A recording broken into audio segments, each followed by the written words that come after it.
the visa with that Lisa. I love what I do.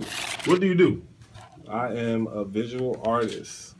Visual artist, visual artiste. Artiste. So you take ideas and capture them and put them on a blank canvas. Yes, sir. I put them on canvas. I put them on walls. I put them on ceilings. What are some of the places? And I said this earlier. Jay's Breakfast Club is one of the spots that you painted a beautiful mural on the inside on her wall.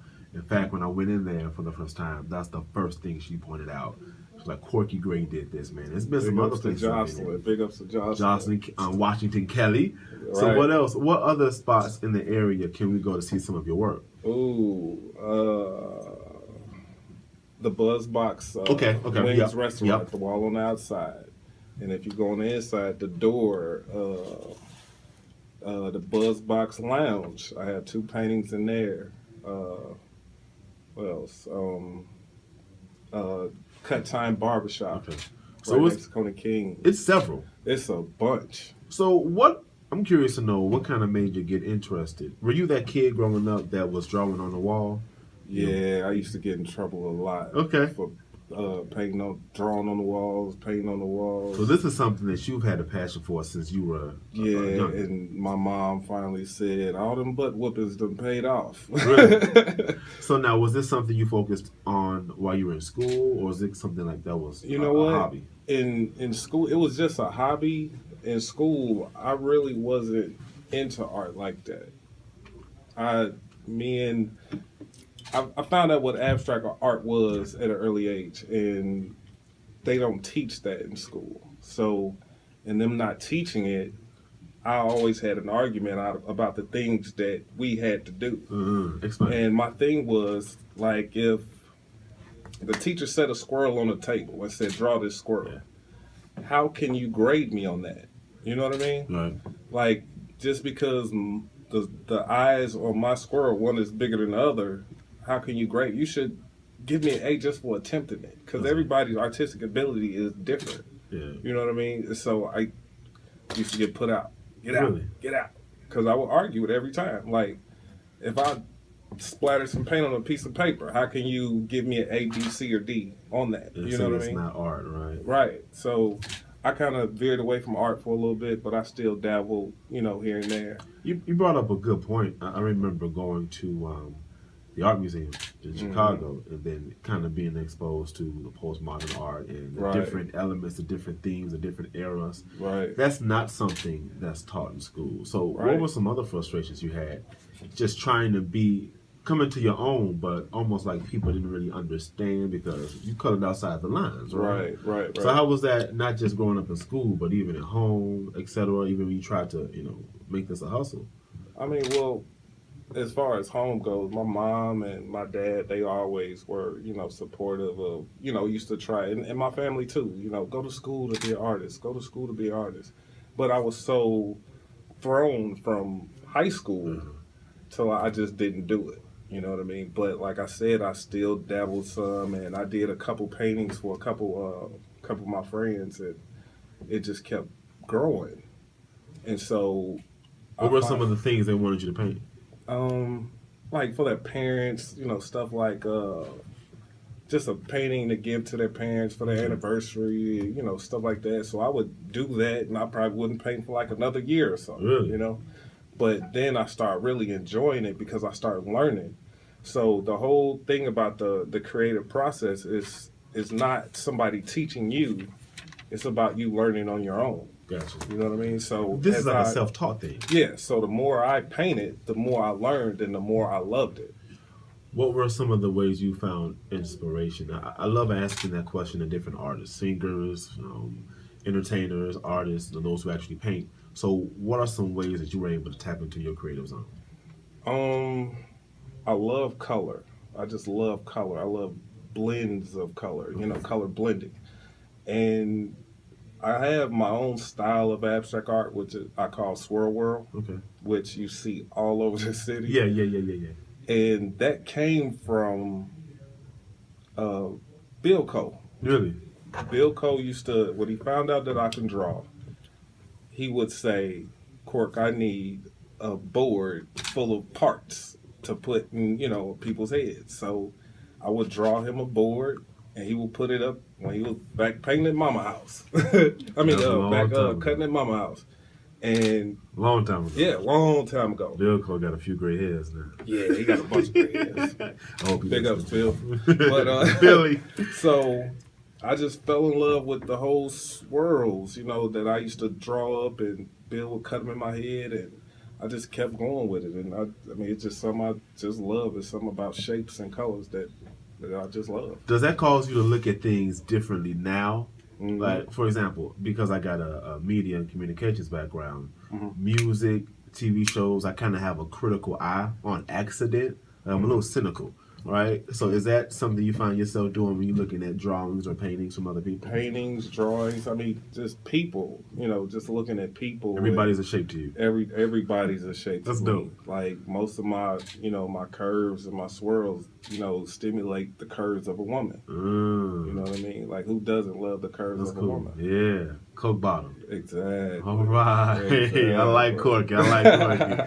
So, what we were just talking off air, I didn't know that there was such a large community of artists, especially in this area. I guess to me, because I'm not directly connected to that community, I kind of overlooked it. I know I can count the number of people literally on my hand. To me, you and a few others, but you're saying that there's a whole army of people out there doing this thing. It's so many out here. Like, it's bananas, because I knew a few, but when I started taking my artwork more serious, it's like they were just popping up like weeds. You know what I mean? And then you find out that you have so many people out here that you have, common ground with. Yeah. You know what I mean? And people that you could share ideas that you've had that you probably couldn't share with anybody else. Right. You know what I mean? So it seemed like it's just growing. And that helps the creative process too. Exactly, right? Because when great minds get together, it's no telling what'll come out of it. You know what I mean? A lot of collaboration. A lot of collabos. So before you did this thing full time, you did have a traditional 9 to 5. Yeah, I worked at Honda in Indianapolis. So were you working at Honda and painting as well? Yep. How? At the same time. Because I'm a 9 to 5, and in Hustle, like, I get it, doing both. Was there ever that frustration or that boiling point? You were like, you know what, I can't do it anymore. It was tiresome. It was real tiresome. What happened was, I don't know if you remember that tsunami that happened. Yeah. So I remember that. When that happened, I was here when it happened. Actually. Yeah. So when that happened, Honda is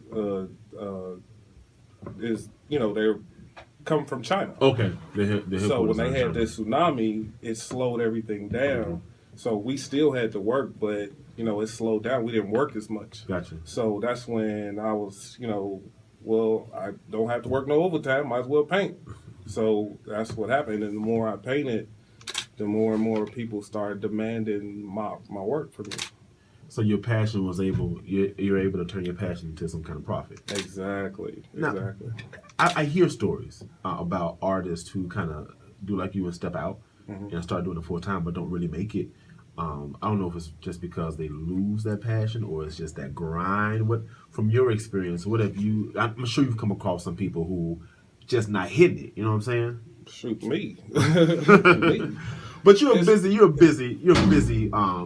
You're a busy artist. There are some people who are out there starving, right? Right, it is. The struggle is real. Yeah. It's real out here. Hashtag the struggle is real. Yeah, hashtag the struggle is real. So how have you been able to maintain clientele? Because you were saying you were going back and forth from Nap to Gary at one point. Well, the proof is in the pudding, basically. You know what I'm saying? I'm not saying that I'm the best artist out here in the world, but like, I know a lot of people. You know what I'm saying? There's a lot of people here that love me. So, when, I do something for Joe Smo got friends too. Hey, you should get Cork to come do this, or you should have Cork do that, How long you been painting? Ooh, I want to say about 10 years, maybe. So, 10 years ago, when you first started, that was roughly 2007. Mm-hmm. I'm good at my math. I didn't even use my fingers, Gretchen. I was about to use mine. Mental.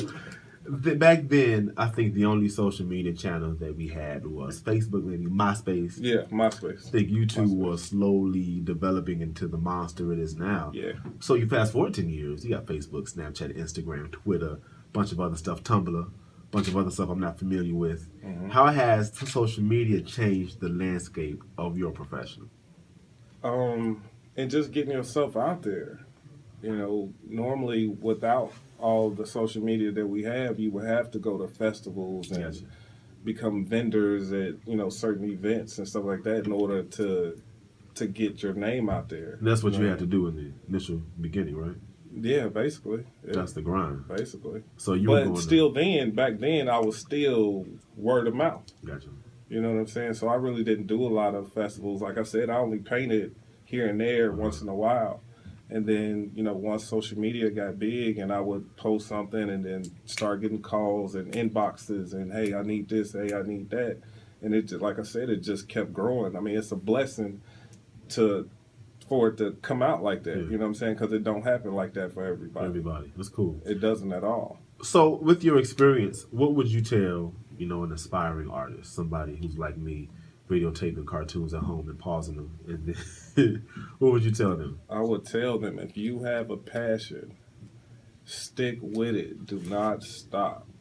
For real, don't stop. Like the outcome of you being passionate about what you do is great.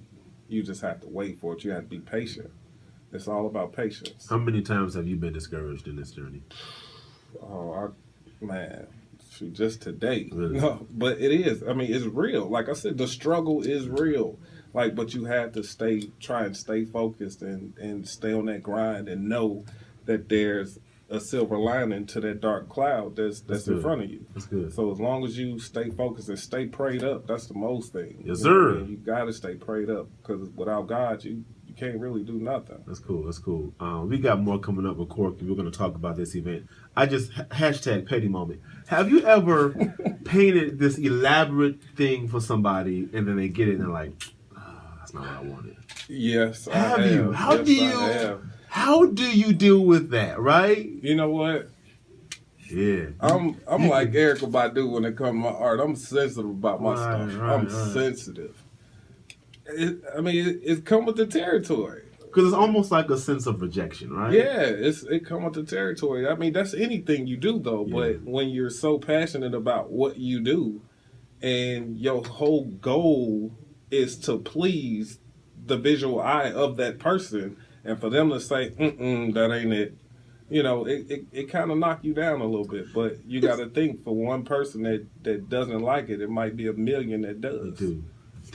To your point, though, right? So if I'm creating a logo for somebody, getting someone's thoughts, right, and like materializing that before them, how hard is that for you? Because I use a computer, you're using like your hands. It's like 10 times more difficult. Yeah, that's to bring somebody else's idea to life. That's one of the hardest things to do. That's heavy. That's very hard to do. Like one of my close friends, Dwayne Red Pill Cerny. Okay, yeah. He does my logo. It's the pill, fool. It's the pill, fool. He does Hey, my and logo. I meant to tell you, man, that's a dope logo you got there. Thank you. Thanks to Red Pill. There you go. Red Pill. But, you know, me and him collabo on ideas and stuff like that, and he's amazing at what he does. I don't think that I can do it, but I'm pretty sure I could if I focused on it. But, you know, we collabo a lot, and That's cool. we put stuff together. But to bring somebody else's idea to life is like really hard, especially to please them, you know? Yeah. So but if they don't like it, you got to go back to the drawing board. Gotta go back. It's been a whole nother point.